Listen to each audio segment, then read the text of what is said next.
Ho, ho, ho, ho. Merry Christmas. Happy New Year. I was hoping to have time to do another In the Hot Box, the last one for 2017. And it looks like I'll have time because I took the whole week off. And I finished a small little project yesterday. And today I'm starting a new project called Star Crusader Dreadnought. It's actually book 7 in the series. I didn't know it was even coming. It just showed up.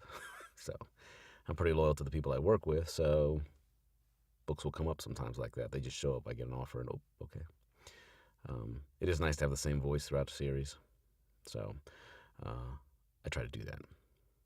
And it builds my portfolio up. So I'm approaching the 100 book mark.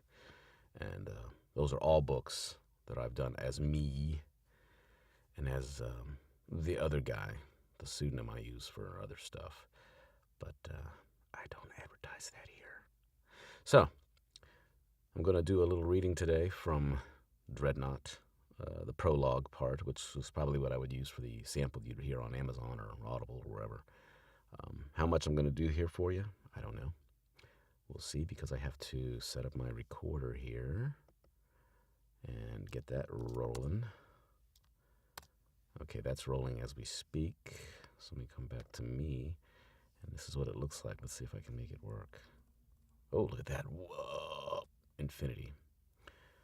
I don't know why I can never get the screenshot to work. Anyway, either you see my fat face with glasses on, or you see a WAV file. I don't know what's more exciting. But I can never get this effing thing to do what I want it to do.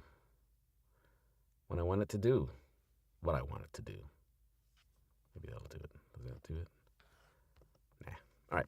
So anyway, let's get to reading. This is by Michael G. Thomas. I believe he's a Brit. I believe he's from England. And sometimes you could tell.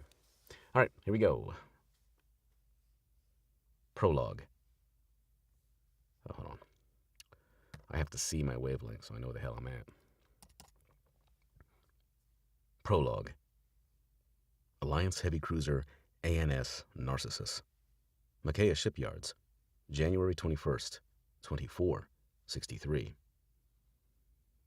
Long streaks of blue energy streaked from the engines as the ship accelerated towards the enemy. It took time to build up speed, yet even from a distance, the warship looked like a meteor with a blazing trail following right behind. She was one of the Alliance's newest warships, a powerful Crusader Series.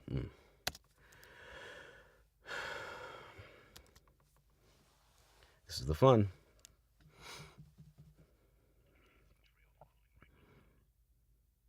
She was one of the Alliance's newest warships, a powerful Crusader-class heavy cruiser.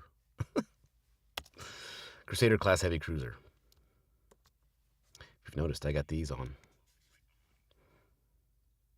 She was one of the Alliance's newest warships, a powerful Crusader-class heavy cruiser. 325 meters of thickly plated armor and armed with devastatingly powerful particle beam cannons. Small railgun turrets covered her superstructure from bow to stern to protect her from marauding corvettes and fighters. Her dull, yellow-gray paint scheme was only modified by the black letters of her name spelt out along the bow on both sides. With almost 1,000 crew and the best armor and weapons of any cruiser in the fleet, ANS Narcissus was a sight to behold. Alongside her was a pair of identical ships, each a veteran of the war, and all marked by the bitter contest in the Helion sector. All three pointed their primary weapons towards the next wave of enemy ships and readied themselves for the next engagement. The heavy cruisers were the pride of the Alliance Navy, although today the three ships were minnows among giants, as two colossal fleets battled it out for dominance. This was not a battle for control or for power. It was a battle for survival, and the Alliance was losing. "Open fire!" Captain Bailey demanded, while sweeping sweat from his forehead. I think it's Bailey. Captain Bailey demanded, while wiping sweat from his forehead. The forward weapons array unleashed unimaginable firepower towards the nearest target. Fire engulfed the ship, and then it vanished from view. In its place were another formation of enemy ships, and their numbers seemed to increase by the second. Commander Harrison, the ship's executive officer, waited alongside the ship's tactical officer as she checked the data coming in. "Sir, the Calgary and Ottawa have been destroyed. Victoria is falling back and suffering heavy..." The bridge lit up red.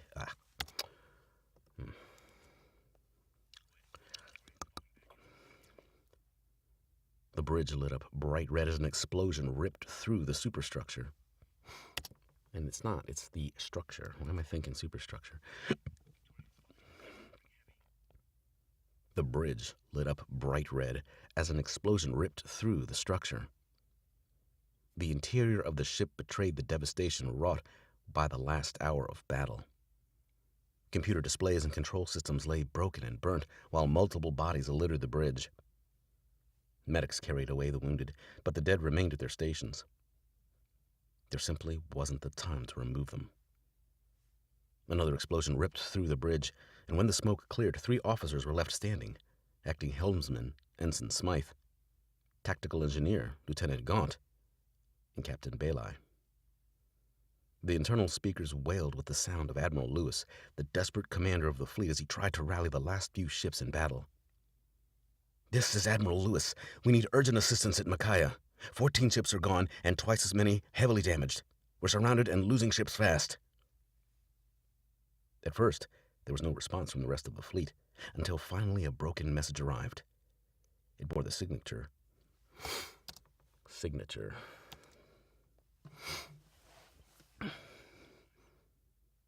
It bore the signature of Admiral Anderson, yet not one word could be understood. "Clean that up," ordered Admiral Bailey. "I need to hear what's going on." Lieutenant Gaunt tried to work on the data, but then more shots. Excuse me. Lieutenant Gaunt tried to work the data. It'd be better if he worked on the data. Lieutenant Gaunt tried to work on the data, but then more ships. God damn it.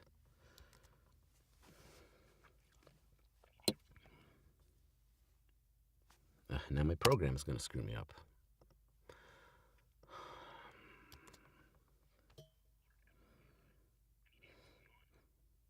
Lieutenant Gaunt tried to work on the data, but then more shots hit the ship. He hesitated, and then focused on redirecting gunfire towards the enemy. "I can only give it a short boost," he said. "I need officers." Captain Bailey moved alongside him and made the adjustment himself. More shots slammed into them, but they'd sustained so much damage none of them appeared to even register the hits. It took a moment, but finally he was able to focus the ship's collector arrays on the source of the transmission. There was little more than a garbled audio message from the departing command ships of Admiral Anderson. Captain Bailey watched their position change, along with the contingents of alien ships that had been promised to the defense of Mecca. Oh, man.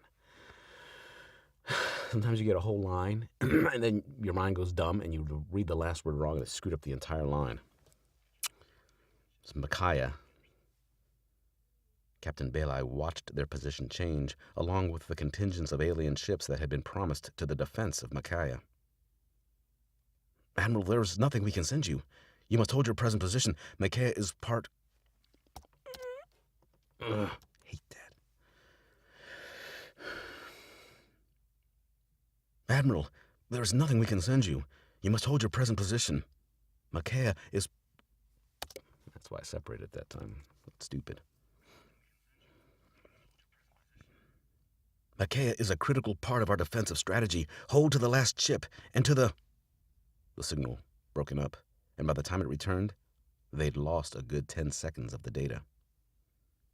"The rival ships are making...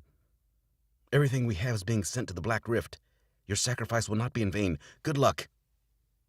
"What?" Captain Bailey said incredulously. He grabbed the intercom. "Admiral Lewis, we've been abandoned out here. What are your orders?" There was a short pause, and Captain Bailey knew his commanding officer had to make a decision.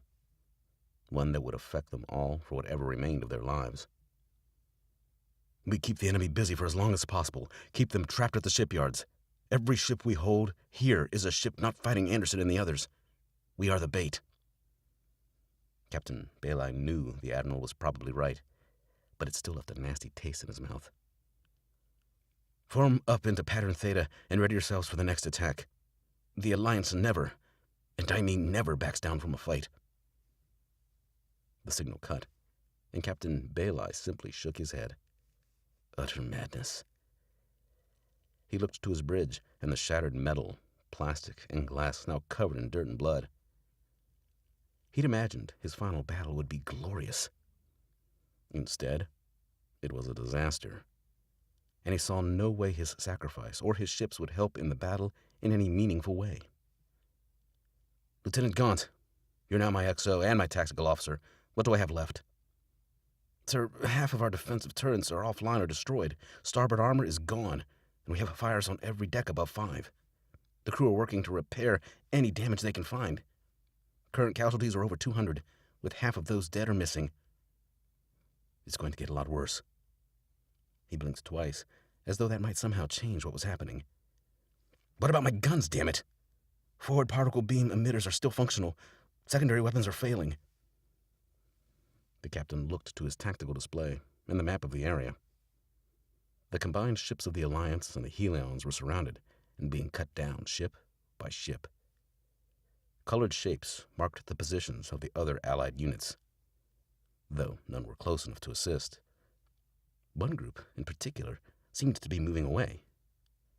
He tapped the display. I got a little low there.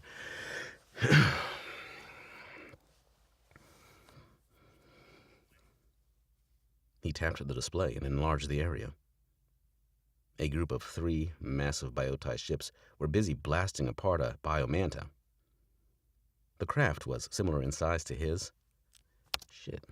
Similar size, not in size. The craft was similar size to his, though seemed so much bigger due to the membrane wings extended from its flanks. Out from its flanks. The ship was similar size to his, though seemed to be much bigger due to the membrane wings extending out from its flanks. He grabbed the intercom and shouted on the closed fleet network. Makos, you damn traitor! We need your ship here! Now!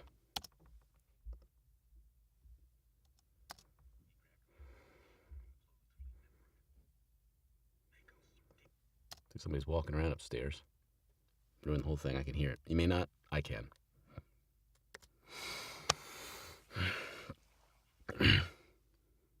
He grabbed the intercom and shouted on the closed network fleet.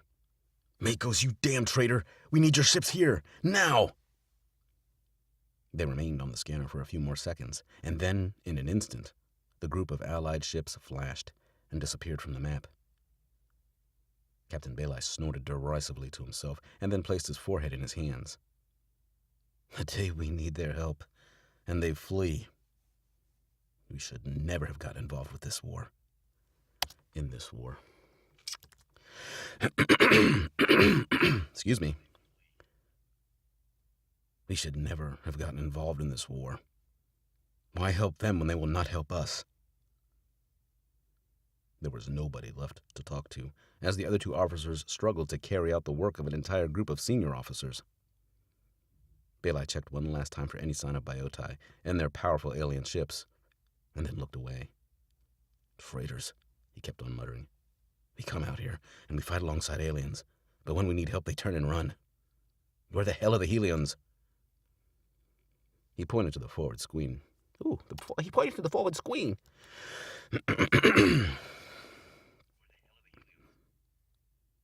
He pointed to the forward screen that showed the rest of the battle. The small Helion contingent was gone. The remnants of their fragile fleet now burnt out hulls, just like so many others. Whatever we're going to do, we'll have to do it alone. Direct everything we have left to the forward batteries and punch a hole through those ships. Sir, he turned to Smythe. Point us at the Biomana warship. They're trying to swamp Admiral Lewis. It would appear that the rest of our allies are too busy dealing with threats to themselves. Only we can save the Admiral now. First, we need to get them off his back. It's time for some payback. Yes, sir, said the young Smythe. Lateral thrusters are non-functional. I can get us there if... Spare me the details, Ensign. Just line us up, and fast. We're losing ships by the second, and Admiral Lewis needs our help. As Captain Baylai looked to the main screen, he gasped. The Mackay... Too fast.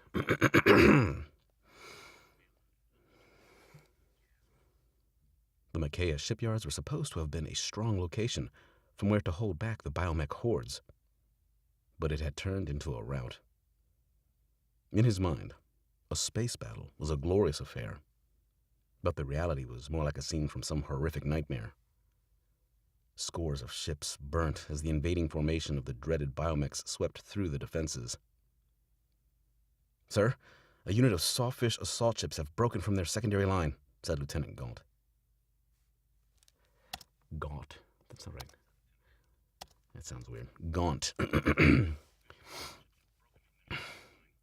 said Lieutenant Gaunt.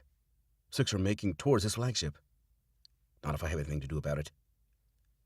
Lieutenant Gaunt pointed slightly above the surrounded Alliance ship. Wait, I've got 5 biomantis changing course. They're coming this way. Their weapons are powering up. Very well. Push the engines to the limit. We'll smash through them and get to the Admiral. Lieutenant Gaunt shook his head in astonishment.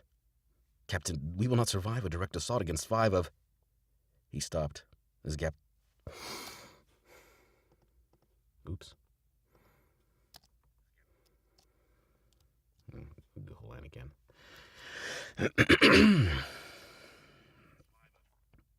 He stopped as Captain Baylai lifted a hand. Don't. Just get me to the Admiral. And fast. The remnants of the Alliance fleet were now scattered, the majority crippled or destroyed. While the Alliance ships looked uniform and conventional, the enemy were the opposite. Most of their ships consisted of cruisers that looked like red manta rays and large cartilaginous fishes. Oh, shit. The large. Dumbass. The large cartilaginous fishes native to the oceans of Earth. They were short, but with a... Damn it, man.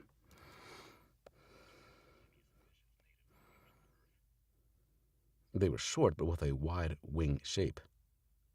Additional services ended from the tips, and the wing structure followed by a short but heavily armored aft section. Aft section. Ay. What am I, 11 minutes? All right, almost done. Oh, man.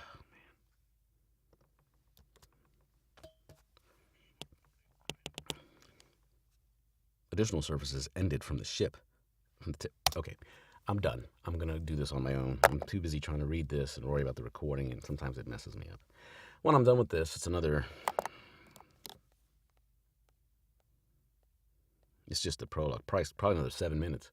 I clean it up, edit it up, make it sound pretty, and then I send it off for the first 15-minute review, which is, standard. Anyway, that's what I do. Let me get back to the... Oh, hello, I'm back again. I can see myself. So anyway, that's the fun of it. Once again, you've seen Inside the Hot Box, a pre-Christmas holiday special edition, where I sit here, make mistakes, curse about it, fix it, and get it done. That is audiobook recording. Some are better than me, I'm sure. I know. But have you ever seen bloopers from movies? It's the same thing in these books. You're reading them and you screw up a word, or you hear somebody, because I'm not in a booth that's isolated, so flush toilets, walking right above me sometimes. Buses or heavy vehicles, motorcycles that go by, or helicopters, they screw up the sound. All that. But I hope that everybody has a great holiday season. There's always next year if this year wasn't so great. Last year wasn't bad. It was a good year. I've been blessed. They've all been good years. For me, doing this part-time. 10 years and I can do this full-time, and more than books, I hope. Books are fun, but they take time, and they can be tedious even though I enjoy them, but there's a lot of work. Don't let anybody fool you. When you're listening to an audiobook that somebody's put together, one that sounds good and that's done well, that's a lot of work. It's a lot of effort, and oftentimes by more than one person. It's a lot of work for you to enjoy a story. When I listen to guys like R.C. Bray and stuff, I marvel at him because he's awesome. Excuse me. And I know how much work goes into the book. And he does it full time, obviously, but he's one of the masters out there. So thank you for watching. When you do watch this stuff, I hope that you click on some of the links and buy my books, review them if you do. They're not really my books; they're books I perform. Buy the books, listen to them, enjoy them. And I hope that if this year wasn't great, or even if it was, that next year, 2018, is even better. This will be my last video of the year. In the Hotbox, episode 13, maybe. And we'll continue on next year, and hopefully I can get better at doing this and not make you nuts and bore you. But season's greetings. I wish you the best. Thanks for watching. Take care of yourselves. I'm out.